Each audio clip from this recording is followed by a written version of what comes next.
तो कौशल भाई, आप कुछ प्रॉपर्टी के बारे में, कुछ आपके बारे में और आपका क्या बैकग्राउंड है उसके बारे में कुछ बताएंगे आप? आह, मैं Daksh resort and hotels managing director हूँ। हमारी 3 प्रॉपर्टीज़ है शासन डेस्टिनेशंस के अंदर। और लास्ट 7 साल से हम लोग होटल इंडस्ट्रीज में हैं। और मैंने सुना है कि पहले आपका जो सबसे पहला वेंचर था जिसमें आपकी प्रॉपर्टी का नाम कौशल राजपुरा, सॉरी राजपुरा फार्म्स हुआ करता था, और उसके बाद ही आपने पहला अपना रिजॉर्ट डेवलप किया, तो उसके बारे में कुछ बताएंगे, क्या हिस्ट्री रही या कुछ भी, कैसा आपने स्टार्ट किया? बेसिकली क्या था कि हमारा जो पहला प्रॉपर्टी था ना, वो एक ऑर्चिड फार्म था। ऑर्चिड फार्म के अंदर हमने 2-3 टेंट्स लगाए और 2-3 रूम कंस्ट्रक्शन करके एज ए रायचूरा फार्म करके हमने उसको स्टार्टअप किया। उसके बाद आप हमें मिले, तो आपका सजेशन ये था कि आप रायचूरा फार्म की जगह आप एज ए रिजॉर्ट प्रॉपर्टी का कोई नाम किए, तो आप ही ने वो नामकरण किया। तो रायचूरा फार्म से हम लोग दक्ष रिजॉर्ट पे आ गए। तो कौशल भाई, अगर किसी को आपकी प्रॉपर्टी पे आना है, जैसे बहुत लोग शासन घूमना चाहते हैं, तो कोई दक्ष रिजॉर्ट या दक्ष ईडन पे क्यों आए, मतलब क्या डिफरेंट है बाकी प्रॉपर्टी से वहाँ पे? सबसे पहला पॉइंट तो ये है कि दक्ष रिजॉर्ट के अंदर हमारे पास 38 रूम्स है और दक्ष ईडन ग्रीन पे 43 रूम्स है। हमारी बाकी की प्रॉपर्टी से हम अलग इसलिए है कि शासन और पूरे सौराष्ट्र में एडवेंचर कोई भी रिजॉर्ट या प्रॉपर्टी में नहीं है। हमारे पास एडवेंचर भी है, गेमिंग जोन भी है और हम लग्जरी स्टे भी दे रहे हैं। तो उसके कारण ज़्यादातर गेस्ट हमें इंटरेक्ट करते हैं या तो हमारी प्रॉपर्टी विजिट करते हैं। सो आपको मार्केट में होटल के बारे में कैसे पता चला पहली बार? First time market my hotel को मैं 2016 में मिला था टीटीएफ में। जी। अहमदाबाद में टीटीएफ था, वहाँ पे मैं मार्केट माई होटल को मिला था।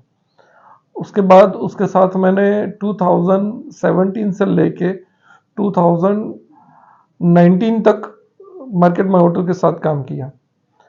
उसके बाद मुझे लगा कि मेरी प्रॉपर्टी स्टेबल हो चुकी है, मुझे मार्केट माई होटल को एडिशनल कॉस्ट नहीं देना चाहिए। बट वो सबसे बड़ी मेरी गलती थी कि मुझे वो चीज़ नहीं करनी चाहिए थी। रेप्यूटेटेड बिजनेस मेरा स्टेबल था, आज भी बिजनेस स्टेबल ही है। बट जिस तरीके से या जिस लेवल से मार्केट माई होटल काम करके दे रही है, day to day review customer से लेना, डे टू डे का रिपोर्ट्स भेजना, ओटीए पे जिस तरीके से अपना प्रेजेंस क्रिएट होना चाहिए या प्रेजेंस होना चाहिए, वो सारी चीज मार्केट माई होटल कर सकती है, खुद प्रॉपर्टी कभी नहीं कर सकती है। दैट्स वाई मैं ने दोबारा मार्केट माई होटल के साथ जुड़ा हूँ।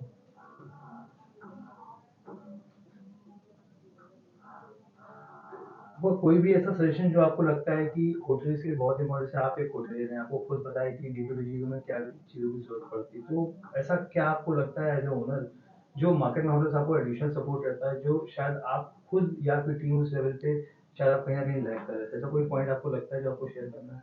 डेफिनेटली एक तो ओटीए ऑडिट्स जो होते हैं, ठीक है, प्रॉपर्टी कभी खुद ओटीए ऑडिट्स नहीं कर सकती हैं, क्योंकि बहुत सारी चीज़ ऐसी होती है जो ऑनर्स को या ऑनर्स के साथ जो टीम्स काम कर रही है उसको उस चीज़ का स्किल ही नहीं है कि वो ओटीए ऑडिट्स कर सके।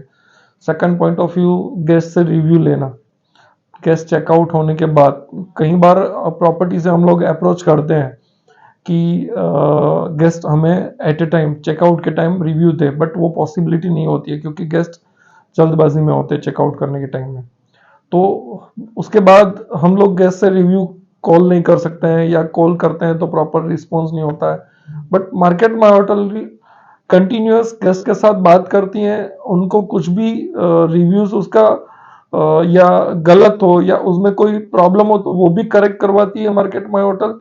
और धीरे धीरे ये सारी डेली एक्टिविटीज है, अपना ओटीए प्लेटफॉर्म स्ट्रांग होता है, अपनी ऑनलाइन रेपुटेशन जो होती है होटल्स की वो अच्छी खासी बन जाती है। अगर मैं आपसे पूछूं कि एक वर्ड में आपको मार्केट में होटल को डिस्क्राइब करना हो आपकी प्रॉपर्टीज के लिए, तो वो क्या होगा?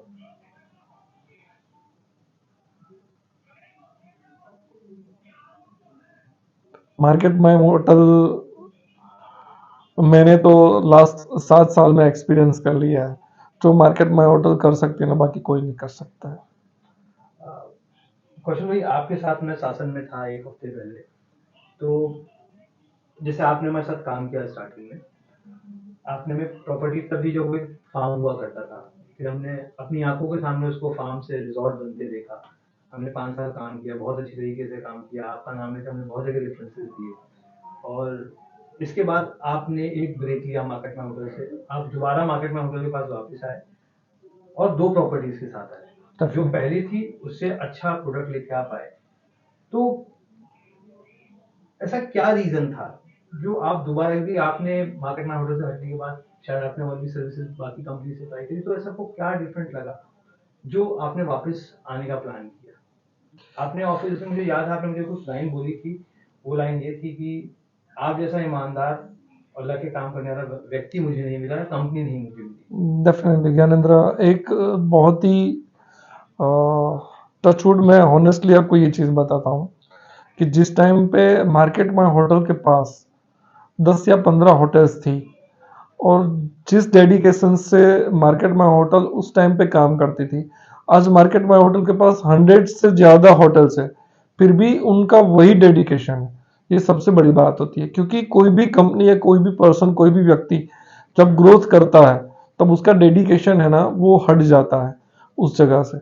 बट ये चीज मैंने मार्केट में होटल से सीखी है, देखी है, पर्टिकुलर करमवीर और ज्ञानेंद्र से, कि धंधे को, बिजनेस को किस तरीके से हैंडल करना चाहिए और कितना डेडिकेशन देना चाहिए। मैं आज भी वही देखता हूं कि 5 साल पहले या 7 साल पहले जब हमने दक्ष रिजॉर्ट आप साइन अप किया, आपके साथ जिस तरीके से आपने काम किया था पर्सनली, आज भी जब मैं आपको 2014 में नया प्रॉपर्टी, 2024 में मैंने आपको नया प्रॉपर्टी दिया दक्षी डन ग्रीन, वही चाम था, वही टेस्ट था, उसी तरीके से आप काम कर रहे थे। वो एक मुझे सबसे बड़ी बात लगी। थैंक यू सो मच कौशल भाई, आपने बड़े ऑनेस्ट फीडबैक दिया। आई एम श्योर कि हमारे लिए बहुत हेल्पफुल रहेंगे। हम कोशिश करेंगे कि आगे भी हम इसी तरीके से काम करते रहें और आपके होटल ऐड हो, आपका चेन बने। Wish you all the best. Thank you, thank you.